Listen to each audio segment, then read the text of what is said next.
मुलुगनां आबहावा सानजों लोब्बा लाखिनानै दा नेटिभ इन्डियानि मोनसे मख'जाथाव हाबाफारि। मुलुगनां आबहावा सानजों लोब्बा लाखिना दा नेटिभ इन्डिया क'क्राझार नायगाव खाग्रिकलानि अर्गेनिक साहा बागानाव मोनसे मेहेरगोनां हाबाफारि लादों। खाग्रिकलानि अर्गेनिक साहा बागानाव सासे गोख्रों फालांगिरि बिजित बसुमतारीनि दैदेननायाव जाफुंसार जानाय मोनसे अर्गेनिक साहा बागान। बे साहा बागानाव मुलुगनां आबहावा सानजों लोब्बा लाखिनानै दा नेटिभ इन्डियाया अर्गेनिक आबाद मावनायनि सायाव थुलुंगाखां हाबाफारि लायो आरो साहा बागानाव मावग्रा मावफारियाफोरनो गांफा गांफा टिसार राननानै होयो। मख'नो गोनांदि मुलुगनां आबहावा सानजों लोब्बा लाखिनानैनो बे साहा बागानाव बिफां फुलि गायनाय हाबाफारिबो लाफानाय जायो। हाबाफारियावनो बाहागो लायो दा नेटिभ इन्डियानि जइन्ट पार्टनारशिप हादुंगोरा नार्जारी, मानस रन्जन ब्रह्म आरो जसेफ नार्जारीया। आं 2010निफ्रायनो बे अर्गेनिक साहानि सायाव खामानि मावबोदों। बेनिफ्राय सिगाङावहाय आङो गायग्रोदोंमोन। गायनानै अर्गेनिकखौ बोरै सार्टिफिकेट लानांगौ मानांगौ गासैबो थिग खालामनानै 2012निफ्राय आङो नैबे फिसा फेक्टरिखौ गायसननाय जादों। अर्गेनिक हाबा मावोबा माबायदि प्रफिट मोनो? दा बावहाय जोङो अर्गेनिक बे सेक्टरावहाय गोबाङै बुंनो थाङोब्ला गोदान हिसाबै जोङो दङ। बेनिफ्राय जोङो अर्गेनिक आबाद मावनायावहाय जोङो फिल्ड लेभेलावहाय जों बोरै थिग खालामनांगौ बेनि आइडियाखौ जोङो सिगाङाव गैयामोन। बेनिफ्राय गोबां नेटवार्कनि गेजेरजों सुबुंफोरनि गेजेरजों सोलोंनानै दा मावनायखौ जोङो रोंबाय फिल्डनि लेभेलावहाय। दा बाहाय जों नुदों अर्गेनिकनि जै दायोब्ला बाहाय मुलि सारनाय बा बिदिनो केमिकेल हासार बिदि होनाय जाया। दा बाहाय प्रडाक्टिभिटिया मथथे 20% बादि बै कनभेनसनेलनिफ्राय एसे माने खम जायो आरो। बानायजेननायनिफ्राय जोङो कानाडा बादियावहाय जोङो एफा बिदिनो माबाथारदोंमोन आरो जोंनि लकेल माबायावहाय मानसिफ्रा अर्गेनिकनि सोमोन्दै बारा बुजियाखैमोन। खिन्थु दा नैबे 12-13 बोसोरनि गेजेरावहाय जों नुनो मोनदों जे गोबां मानसिफ्रा बिनि सायावहाय माने गोसो होनाय आरो बे प्रडाक्टखौ लोंनायखौ आरो लोगोसे दा जोंनि क'क्राझारनिनो माखासे यां सेंग्राफ्रा लेखा गोरों सेंग्राफ्रा मोनसे नेटिभ इन्डिया कम्पानि खालामनानै जोंनि साहाखौ बायनानै बिसोरो बाजाराव होगासिनो दं। दा बाहाय आं नुदों आरो थारमाने आगोलावहाय जेसेबां खस्थ' दंबाबो दा मार्केटनि बे माबाखौहाय सेल प्रफिटनि बारायनायखौ माने मथथे आगोलाव 20% दंब्लाबो दा मथथे बेनिफ्राय बारायनानै 50%सिम बिदि मोनसे बारायनायखौ जों नुनो मोनदों आरो। दा बेखौ लोब्बा लाखिनानै दा जोङो खेथिखौ बारायनाय मानाय बिदि माबाखौ जोङो आवगायगासिनो दं। बिदि अर्गेनिक साहा लोंग्राफ्रा बहुद खम नामा? अर्गेनिक माने ओरैबायदि साहायावहाय माखासे भेराइटिफोर बानायनाय जायो। दा अर्थ'डक्स बानायनाय जायो बा ग्रिन टि बानायनाय जायो बा सिटिसि बानायनाय जायो। खिन्थु जोंनावहाय नैबे जेनाखि जोंनि फेक्ट्रि दङ अर्गेनिकनि बाहाय जोङो सिटिसि बानायनाय जाया। आरो मोनसे बाथ्राया जाबाय मा जोंनि कनजिउमारफ्रा माने बांसिनै माने नैबे सिटिसि जायनि गाइखेरजों लोंनाय बे माबाखौ बांसिन लुगैयो। दा बाहाय जोङो बाहाय खालामनाय जाया। खिन्थु अर्थ'डक्स लोंग्राफ्रा बहुद खम आरो बेवहाय जोङो नुदों जे इउर'पियान मार्केटावहाय बांसिन बे अर्थ'डक्स साहाखौनो लोङो आरो। दा बावहाय दा मानसिफ्रा एसे बुजिदों जे अर्थ'डक्स साहानिख्रुइ अर्थ'डक्स आरो सिटिसिनि फारागा मा। दा अर्थ'डक्सआवहाय जाबाय मा बाहाय जों गाइखेरजों लोङोब्ला रंखौ खम मोनो, साहानि फ्लेभारखौ मोनगोन, टेस्टखौ मोनगोन, खिन्थु रंखौ खम नुनायखाय मानसिफ्रा बारा एट्राक्टिभ जाया आरो। खिन्थु जायफ्रा लाल साहा लोंबाय थानो गोसो जायो बियो माने अर्थ'डक्स लोंनायानो साबसिन। आरो बे साहाखौ लोङोब्ला मानसिफ्रा गेस जायो माय जायो होननानैहाय, खिन्थु बे साहाखौ लोङोबा जोङो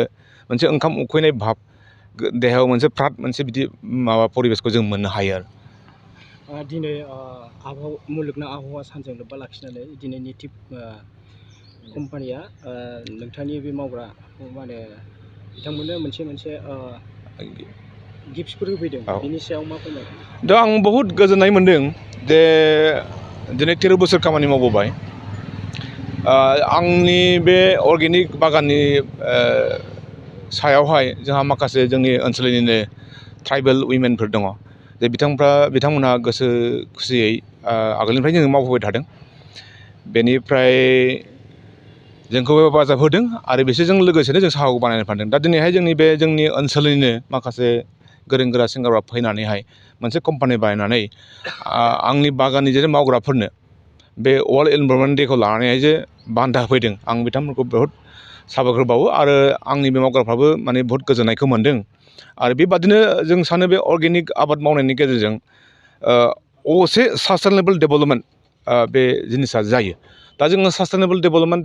बुङो खिन्थु आनलेस एन्ड आनटिल जेब्लासिम जोङो अर्गेनिक सेक्टरावहाय बा केमिकेल पेस्टिसाइड इउसखौ जुदि बन्द' खालामगौ माने बे असे सास्टेनेबल डेभेलपमेन्टआ जाया खारन बाहाय मा जोङो इउरिया बाहायोबा माखासे हानि बेक्टेरियाफ्रा हानि जिउफ्रा नस्थ' जालाङो जों बेखौ मोजाङै बाहायनो रोङा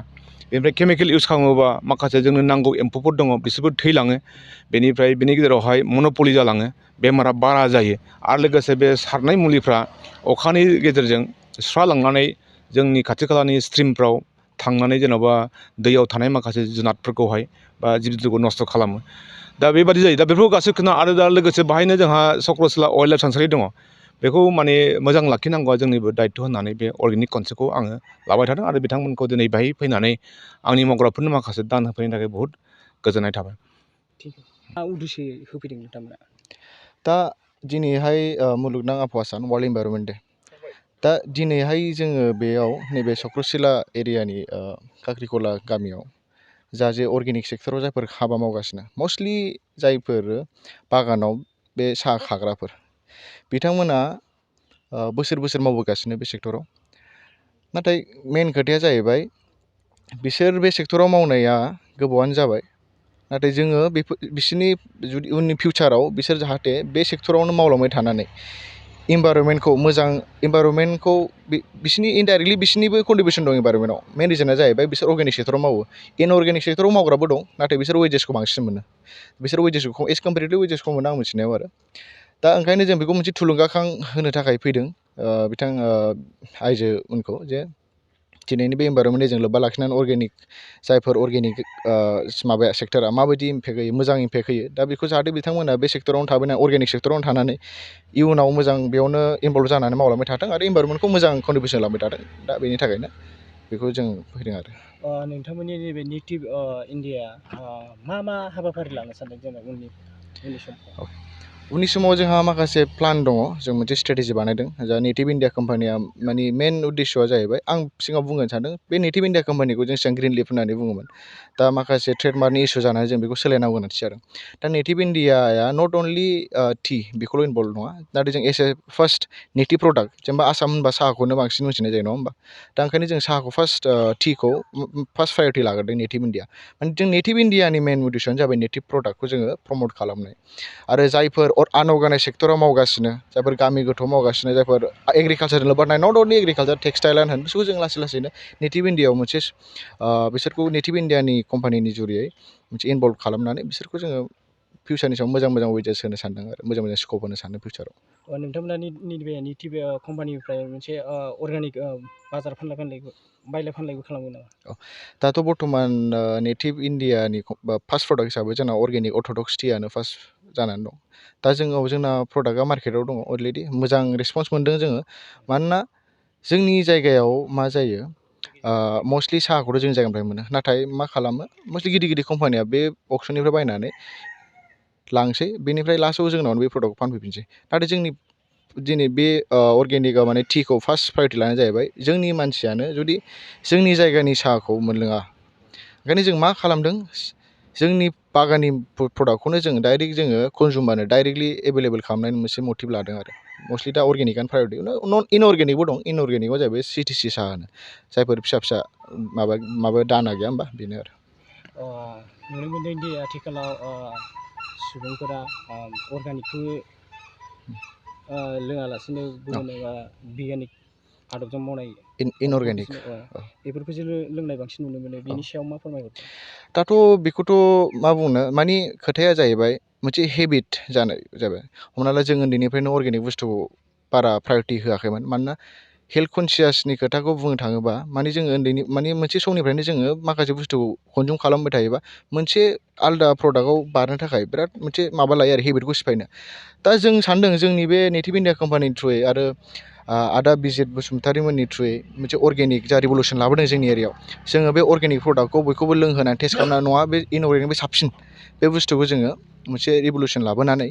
जाहाथे अर्गेनिक बुस्थुखौ जों एक्सेप्टेन्सखौ खालामनो नाजादों आरो मानोना मेनआ जाहैबाय हेबिटखौ ब्रेक खालामनांगौ बिराद खस्थ'थ' माने जोंहा हेबिचुवेल जाबोखाबाय बे बुस्थुखौ लोंबोबाय थानाया दा ओंखायनो जों मोनसे सम फैगोन जे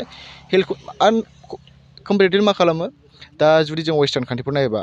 इण्डियानि बाहेरायाव आमेरिका होन इउ एस होन इउरप होन बिसोर बिराद अर्गेनिक प्रडाक्टखौ बिराद प्रायरिटि होयो हेल्थ कनसियास मानसि दा बिसोरबो सिगाङाव इनअर्गेनिक बुस्थु जायोमोन जानांगौ नङा होमबा नाथाय मोनसे समाव मोनसे ओरैबायदि फैदों जे अर्गेनिक फारसे कनसियास बारायदों हेल्थ कनसियास बारायदों दा बेनि थाखायनो जोंना बेनो टारगेटआ जे लासै लासैनो जोङो बे हेबिटखौ सिफायनानै अर्गेनिक प्रडाक्टखौ इउज खालामहोनाय आरो पायनिर एकाडेमि बरमायाव एचएस फार्स्ट इयारनि मुं थिसननाया सोलिगासिनो दं पायनिर एकाडेमि बरमायाव एचएस फार्स्ट इयारनि साइन्स आरो आर्ट्स मोन्नैबो आयदानि मुं थिसननाया सोलिगासिनो दं गुन गोनां सोलोंथाइखौ लानो थाखाय पायनिर एकाडेमि बरमायाव एचएस फार्स्ट इयाराव मुं थिसननो गोसो गुदुं जानाय फरायसाफोरा साइन्स आरो आर्ट्स मोन्नै आयदानि गेजेराव सायख'नानै मुं थिसनफैनो हासिगोन पायनिर एकाडेमि बरमायाव आलादायै नीट आरो JEE नि कचिंबो होफानाय जायो पायनिर एकाडेमि बरमायाव थानानै फरायनो हानाय राहानि थाखाय हौवासा आरो हिन्जावसानि हस्टेलनि खाबुबो दं बेनिखायनो गोसो गुदुं फरायसा आरो बिगोमा नोंथांमोनहा 9707537065 8638054125 6000410073 7576020620 नङाब्ला www.pioneeracademyborma.organization आरो pioneeracademyborma@gmail.com नि गेजेरजों फोनांजाब खालामनो हागोन